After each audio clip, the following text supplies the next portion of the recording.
O Brasil, né, ele sofre, tem uma memória muito triste, né, que foi o período da escravidão, né?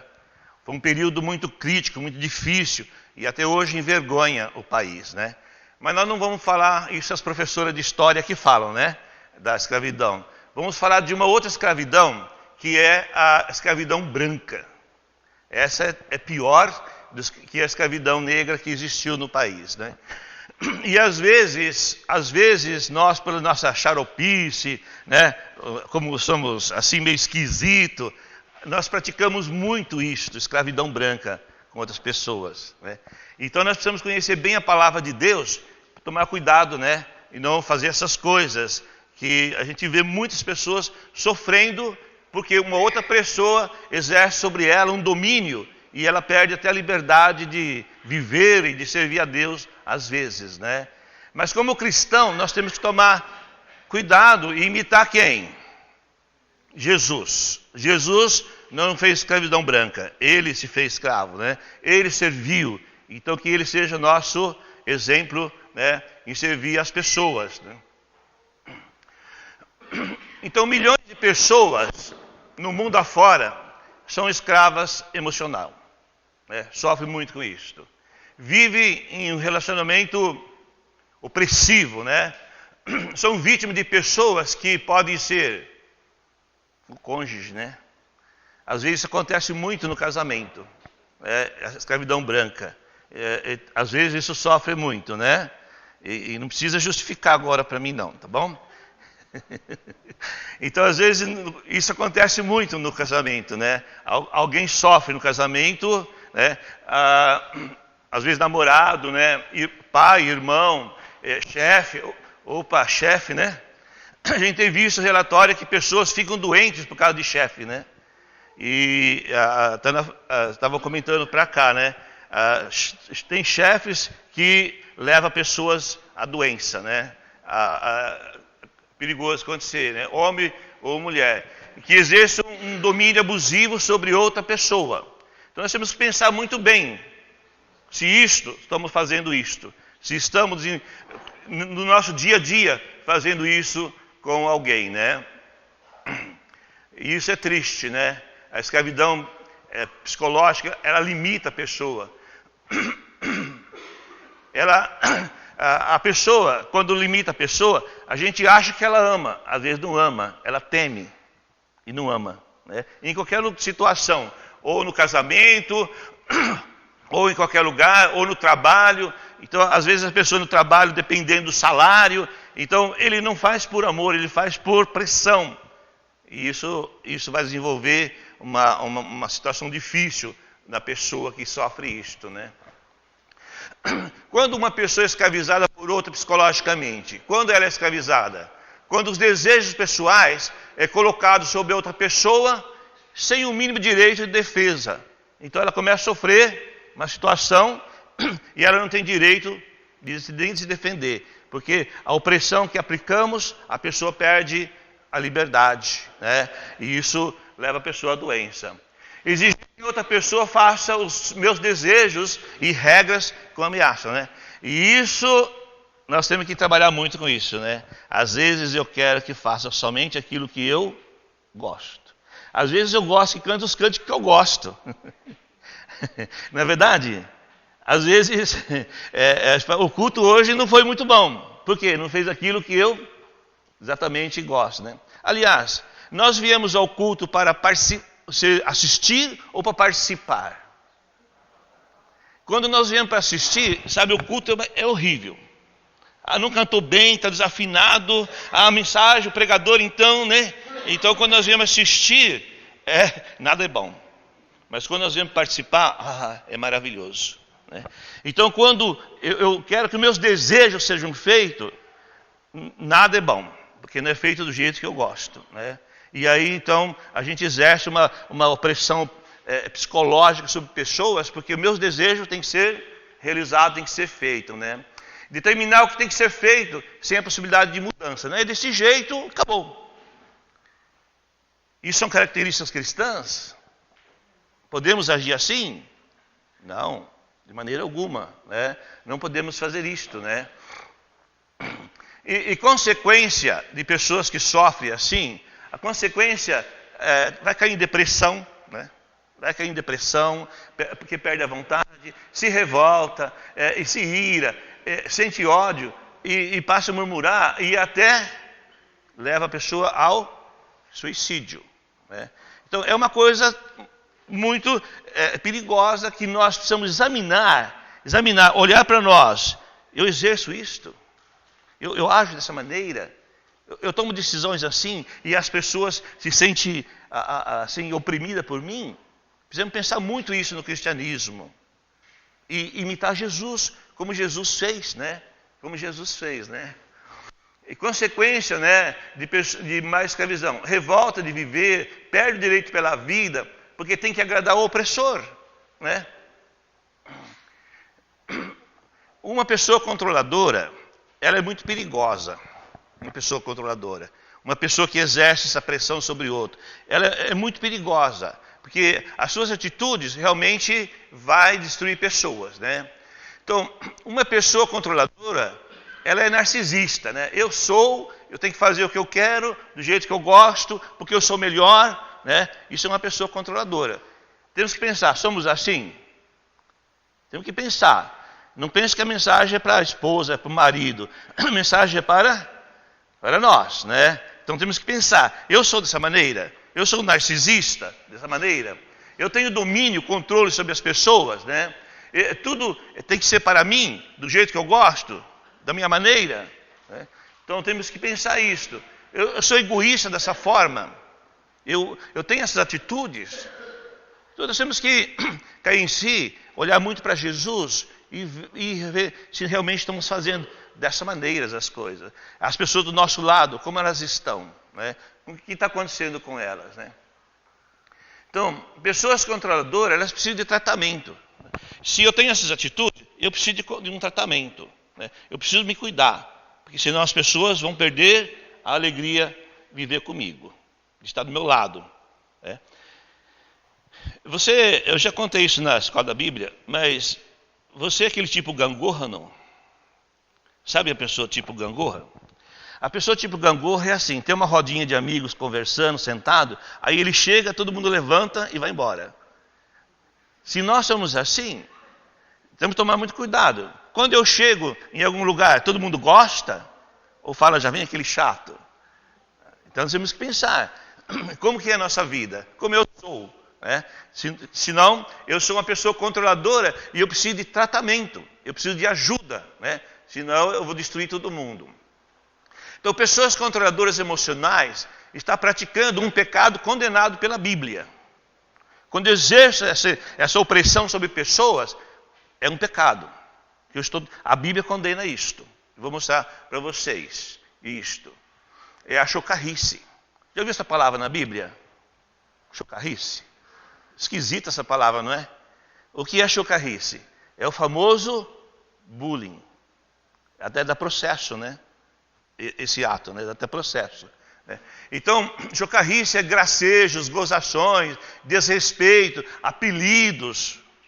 E tem pessoas que recebem apelidos e ela fica doente até, né? Que ela não gosta.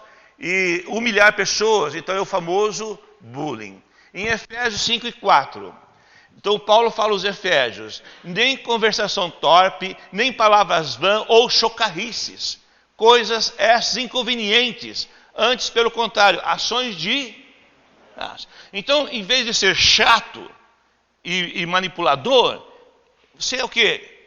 Cheio de graça, de alegria, né? Isso é fruto do Espírito Santo em nossas vidas. Então Paulo fala, a chocarrice é pecado. Quando nós exercemos isso, é pecado. Então, chocarrice é um gracejo petulante, insolente, um deboche, arrogante ou presunçoso, que menospreza e diminui o valor de outra pessoa. E às vezes nós estamos assim, mas o homossexual que é pecador, a prostituição que é pecado. E às vezes nós estamos praticando chocarrice. Às vezes estamos fazendo isso, exercendo isso sobre pessoas. E as pessoas não têm prazer mais, porque meu domínio é forte, né? É uma fala cômica ou jacosa, um escárnio, zombaria. Tudo isso é chocarrice. É irônica, de mau gosto, às vezes provocativa. Ridiculariza e deixa uma pessoa sem graça, desconfortável. Em Efésios 4:29, ele fala: não saia da vossa boca nenhuma palavra torpe, que é a chocarrice. Tá? Mas a que for boa para promover a edificação, para que dê graça aos que ouvem. Então essa deve ser a nossa fala. Eu falo e as pessoas têm prazer. E Jesus é o exemplo. Quando ele falava, as pessoas faziam o quê? Sentava para ouvir as suas palavras, porque eram agradáveis. Então nossas palavras têm que ser o quê? Agradáveis. Quando eu falo, as pessoas têm que sentir muito bem, né? Às vezes nós se pegamos envolvidos com os problemas da gasolina e uma murmuração e por causa de político e tudo. Às vezes nós caímos até numa depressão e começamos a comentar um com o outro. Isso não transmite graça a ninguém, né? Mas quando nós falamos coisas boas, quando nós damos exemplo de coisas boas, as pessoas se sentem muito bem, né? Então, bullying é um termo utilizado para descrever atos de violência física ou psicológica, intencionais e repetidos, praticados por um indivíduo. Aquele que humilha ou deixa alguém em uma situação difícil, claramente comete o famoso bullying. É sério, né? É sério. E o apóstolo Paulo disse: não saia isso de onde? Da vossa boca. Não faça isto. Né? Porque é um pecado condenado pela palavra de Deus. Né? Qual deve ser a atitude de uma pessoa para com outra? No casamento. Sujeitando uns aos outros no temor de Cristo. As mulheres sejam submissas ao próprio marido como ao Senhor. O marido ame a sua mulher, como também Cristo amou a igreja e a si mesmo se entregou por ela. Assim também os maridos deve amar sua mulher como o próprio corpo. Quem ama a esposa, a si mesmo se ama. E se eu escravizar a esposa? Se eu escravizar o marido? Não tem parte no reino de Deus. Então qual deve ser o relacionamento no casamento? Um sujeitar o outro, amar o outro, servir um ao outro. E a gente vê muitos casamentos que a pessoa não tem prazer mais, né? Não tem prazer mais porque sofre uma pressão psicológica, né? Por parte de alguém, por causa dos problemas, dos desejos pessoais um do outro, e aí a pessoa perde, aí não separa, porque tem que aguentar a coisa, né? Eu conheço casais que tem que aguentar um ao outro, porque não tem mais o amor, porque não existe mais o servir um ao outro. Então, no casamento, deve ter essa atitude. Qual deve ser a atitude de uma pessoa para com a outra no dia a dia? Seja a mão de Deus para ajudar o seu próximo. Em Gálatas 5:13, servir uns aos outros pelo amor. Essa é a nossa missão. Servir um ao outro por amor. Né? Por amor. Essa frase bíblica pode dar muito no que pensar, especialmente se considerarmos que a palavra grega usada no texto original, aqui traduzida para servir, é douleu, cujo significado literal é ser escravo de. Esse texto de Gálatas. Então, qual é a minha função nesse texto? Qual é a minha missão? Ser escravo, servir outra pessoa. É sério. Mas às vezes, nós queremos que as pessoas façam o quê? Me sirva. Faça aquilo que eu quero. Porque eu imponho uma pressão psicológica pelos meus desejos e a pessoa não consegue sobreviver, porque eu desobedeço a palavra de Deus. Portanto, servir um ao outro em amor significa que devemos ser escravos uns dos outros por amor. Isto é, submeter, obedecer e fazer a vontade de outra pessoa por amor. Qual deve ser a atitude de uma pessoa para com outra na igreja? 1 Coríntios 13:4. O amor é paciente, é benigno. O amor não arde ciúmes, não se ufana, não se embornece, não se conduz inconvenientemente, não procure seus interesses na igreja. Não se exaspera, não se sente do mal, não se alegra com a injustiça, mas se regozija com a verdade. Então o egoísmo não é difícil de definir, é o querer que tudo só para você. Olhar seu próprio umbigo e não considerar o outro. E Paulo diz o quê? Não procure os seus próprios interesses. O amor não procura que eu seja o quê? Agradado, feita a minha vontade. Então o amor, ele vai fazer a sua vontade, não a minha. É isso que Paulo disse. Na igreja, nós devemos proceder assim. Quando a pessoa busca somente seus desejos, sejam feitos ou observados, ele escraviza seu próximo. Porém, o amor ágape é tudo menos egoísta. O amor ágape não é egoísta. Podemos fazer alguém sofrer, escravizado no nosso convívio ou não? Podemos fazer isso ou não? Alguém sofrer? Alguém se sentir mal perto de nós? Podemos fazer isto como cristãos? Não, não podemos fazer isto. Nós temos que pensar muito bem. Eu estou fazendo isso? Às vezes eu acho que estou fazendo as coisas bem, né? A gente é pego tanto de surpresa quando você faz uma coisa assim diferente. A pessoa fala, nossa, que bom que você fez isso. Aí você tem que pensar, então eu não fazia isto, né? Tem que observar nossas atitudes. Se elas são egoístas, se é o meu desejo, ou se está agradando o próximo. O que nós não podemos fazer é uma pessoa sofrer. Não podemos. Principalmente no cônjuge, em qualquer lugar. Então precisamos pensar muito bem. Em Gálatas 6 e 9. E não nos desfaleçamos de fazer o bem, pois, se não desistirmos, colheremos no tempo certo. Então, não podemos desistir, deixar de fazer o bem, de servir. Então não podemos fazer ninguém sofrer. De maneira alguma. Tá? Não podemos. Temos que fazer o bem constantemente, sempre.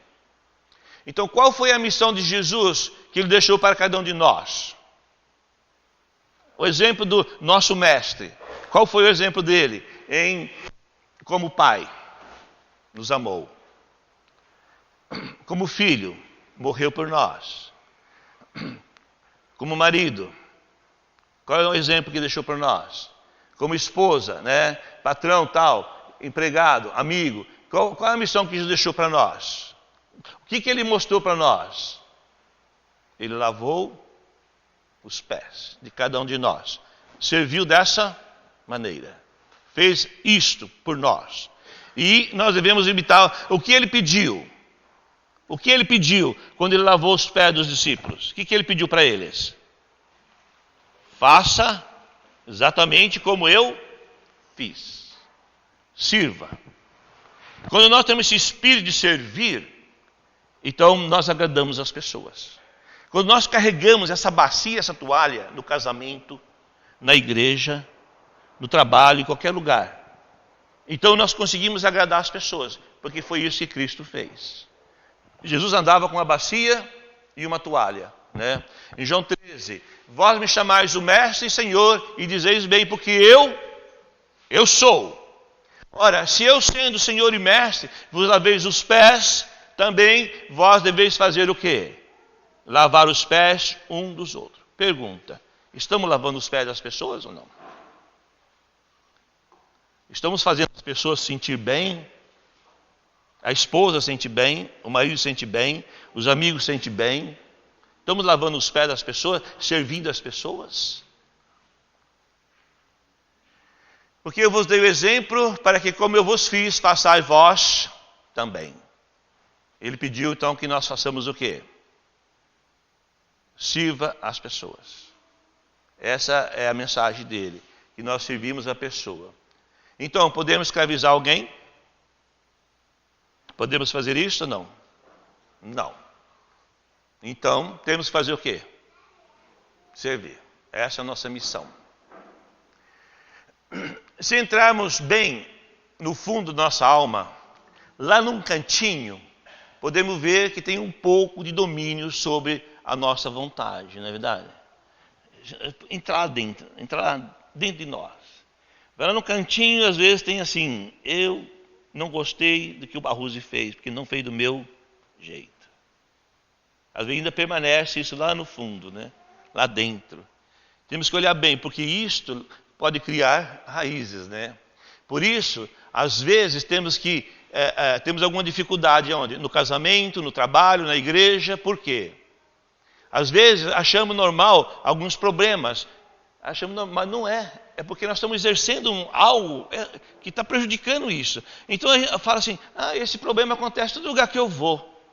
Sempre tem pessoas que eu não gosto. E às vezes eu acho normal. É porque ele é chato, né? Não é, é porque ele está lá dentro. É porque o espírito de servir não está desenvolvendo. Então nós começamos a discriminar pessoas, fazer coisas, e achamos que isso é o quê?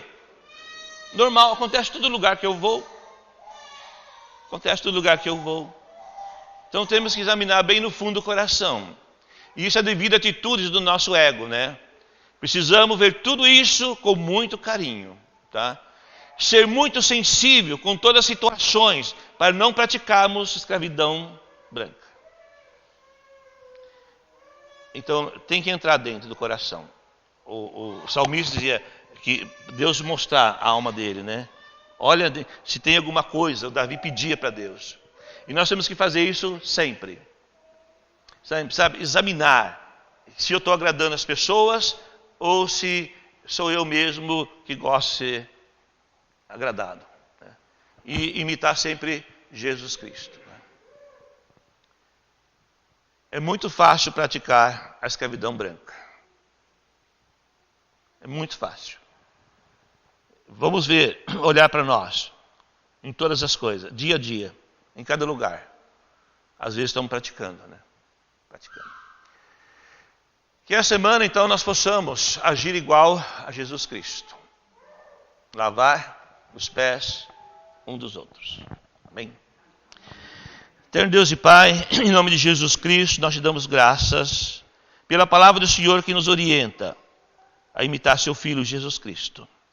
Nos abençoe, Pai, que esse espírito de mansidão, esse espírito de servir, esse espírito de alegria possa dominar, esse espírito de falar coisas boas, coisas que as pessoas se sentem bem, possa dominar nossas vidas dia a dia, Pai.